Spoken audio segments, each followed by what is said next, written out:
Good day, this is George Olivier. I'm from VBKom.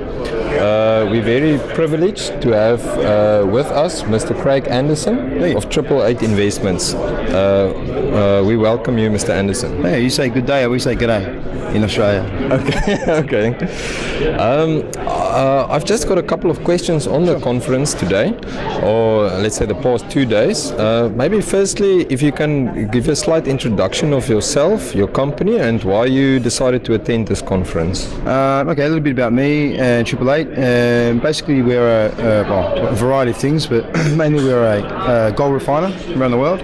We're the second largest gold refinery in Australia. We've got a joint venture operation in India.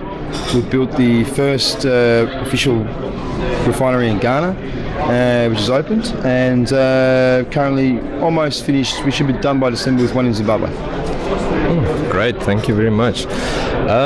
In terms of the just the general vibe of mining that you picked up in during the conference, both in terms of the presentations that was delivered as well as the delegates moving around, what was your feeling around the mining industry in the Western and Central African region? I think that, well, I was on the panel yesterday as well, where I was with the guys from Senegal, Congo and Gabon and all the ministers from there. So, I mean, the generalised thought is there's a lot of development coming in. I mean, if we've seen, like, for example, I can take Australia, where there's a lot of downturn in the market, where they're moving away from expansion of mines, where a lot of that money is coming over to the West African and Central African region.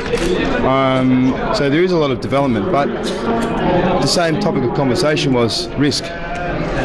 Is it safe? Is it secure? Can you get the manpower? Can you get the infrastructure needs? Can you get supply needs, for example, what you guys do, and so on and so forth? So, I mean, these are key issues, and which I think the governments here are working on. Yes. I mean, Ghana's one of the countries that you don't really have that problem. Yes. Unfortunately, not all of the West African countries are like that. So, but the generalised consensus is that they are trying. Yes. So I sort of, in the panel discussion, I sort of said the governments really start to need to work with the private sector to really help them and give them a little bit of incentive and a bit of protection to allow them to come in and actually do some good work, which will then benefit the countries. I think they'll start doing that. Well, we hope. Yes. Okay. No, that's very positive. Thank you very much. And maybe just as a final question, will we see you here again next year at this mining summit? Well, considering that we have the only refinery here, I mean it's good PR for us anyway. To be quite honest with you, the conference is a little bit disappointing. I've been to all the other major conferences this year, and where we've been either a major sponsor or part of the major sponsorship group, where I'm the lead sponsor and head sponsor of the 8th Precious Metal Summit in China's Precious Metal, yeah, so in Shanghai this year in December.